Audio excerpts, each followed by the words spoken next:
আসসালামু আলাইকুম। নাজেস এভেরিতে নতুন একটি ভিডিওতে সবাইকে স্বাগত জানাচ্ছি। গতকালকের মতো আজকেও কিন্তু ওয়েদারটা প্রচুর পরিমাণ বলতে গেলে ঠান্ডা একটা পরিবেশ। আমার নিজেও ঠান্ডা লেগে গেছে। আজকে এখন পর্যন্ত এই রুমে টেম্পারেচার আছে 28 ডিগ্রি। এখন বাজে কিন্তু বেলা 11টা। তো যাই হোক, আজকে সকাল থেকে আমি চিন্তা করতেছিলাম, কালকে হুট করে ঠান্ডা পড়ছে, আমি সফট ফুড দিচ্ছি, ভাবছিলাম হয়তো আজকে ঠান্ডা নাও পড়তে পারে। আমি কিন্তু গতকালকে আবারও সফট ফুড ভিজায় রাখছিলাম। তো আজকেও আবার সফট ফুড দেওয়ার সময় চিন্তা করতেছি সফট ফুডটা কি দেওয়া ঠিক হবে কি না।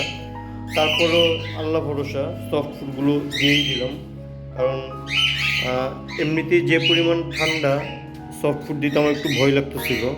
যাক, আল্লাহ ভরসা দিয়ে দিচ্ছি। আর কালকে আমি যখন যাওয়ার সময় সব জানালাগুলো মোটামুটি বলতে গেলে একটু হালকা খোলা রেখে বাকিটা কিন্তু পুরোপুরি চাপায় দিচ্ছি। সবসময় যেমন পুরোপুরি খুলে রাখতাম, কালকে সব জানালাগুলো চাপায় গেছি, কারণ রাতে কিন্তু প্রচুর পরিমাণ বাতাস ছিল। তারপর একটু ভয় ভয় ছিল যে আবার বাতাসে পাখিগুলো ঠান্ডা নাকি লেগেছে, কারণ পাখির ঠান্ডা লাগলে তার এক সমস্যা। তো যাই হোক, আল্লাহর রহমতে এসে দেখতেছি না, পাখিগুলো মোটামুটি ঠিকঠাক আছে। এর ভিতরে নতুন করে আবার একটু ভালো জিনিস দেখলাম, সেটা হচ্ছে এই পেয়ারটা ডিম পাড়ছে। এটা আপনারা আগেই জানেন যে 2 সপ্তাহ আগে ডিম পাড়ছিল, কিন্তু বাচ্চা থাকাকালীন অবশ্য ডিম পাড়ছে, এক ডিম পাড়ছে। তারপর 10 দিন হয়ে গেছে, আর কোনো ডিম পাড়েনি। পরে কিন্তু আমি ডিমটা ফেলে দিচ্ছি, নতুন করে আবার হয়তো গতকালকে ডিম পাড়ছে। তাছাড়া এখানে যে একটা পেয়ার ছিল, যেটার ফিমেলটা ছিল এই কেজের ভিতরে, তো এই কেজ থেকে ফিমেলটাকে আবার নিয়ে জোয়া দিয়ে দিচ্ছি, কারণ এই ফিমেলটা কিন্তু একেবারেই বলতে গেলে খাচ্ছিল না, প্লাস মেলটাও একটু কম খাচ্ছিল, এবং দুজনকে কিন্তু প্রচুর টাকাটাকি করতেছিল, যাওয়ার জন্য অস্থির হয়ে গেছে।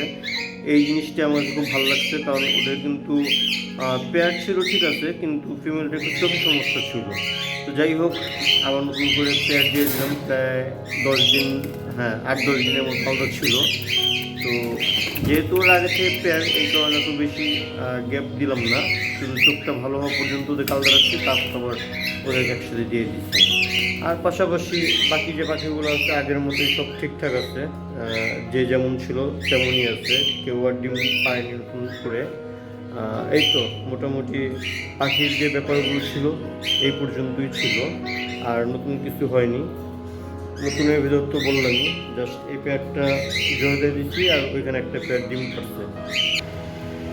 আর ওদের কথা কি বলবো, গতকালকে ফার্স্টে ওই কর্নারের মুরগিটা ছিল উপরের থেকে মুরগিটাকে আমি এই সাইডে নিয়ে দিচ্ছি পার্টিশন করে। দেওয়ার পর মাঝখানের যে মুরগিটা ছিল ওকে ইচ্ছা মতো মানে হিট করছে, তারপর ওর মাংস একসময় রক্ত বের হয়ে যায়। তো যাই হোক, তারপরে আমি ওই মুরগিটাকে আবার দিয়ে দিই ওই সাইডে নিয়ে, আর ওই সাইডের মুরগিটাকে দিয়ে দিই এই সাইডে। এটা দেওয়ার পর ওইখান থেকেও এই মুরগিটা ওকে আবার হিট করা শুরু করছে, কারণ এই মুরগিটা স্পেসটা একটু বড় পাইছে, কিন্তু এই মুরগিটা কেন জানি ওর কাছে মার খাওয়ার জন্য বারবার এখানেই আসে, আর এখানে আসার পর ওই ইচ্ছা মতো মারে, মাথার রক্ত বের করে ফেলে মেরে। পরে আমি বাধ্য হয়ে এই দেখেন এখানে একটা পার্টিশন দিয়ে দিচ্ছি, এই যে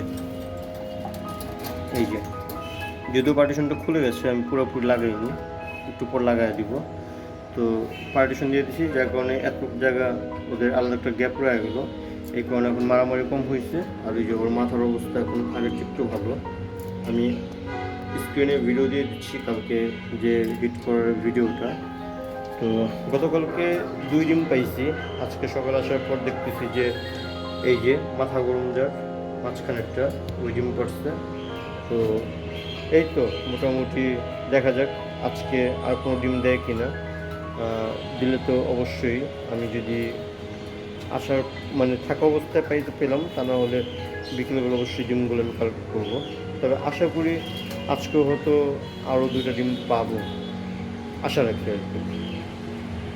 তো ভিডিওটি ভালো লাগলে অবশ্যই চ্যানেলটিকে সাবস্ক্রাইব করে হয়ে যাবেন নাজেস ফ্রুট গার্ডেন অ্যান্ড পেটসের ফ্যামিলি মেম্বার। সবাইকে ভিডিওটি দেখার জন্য অসংখ্য ধন্যবাদ।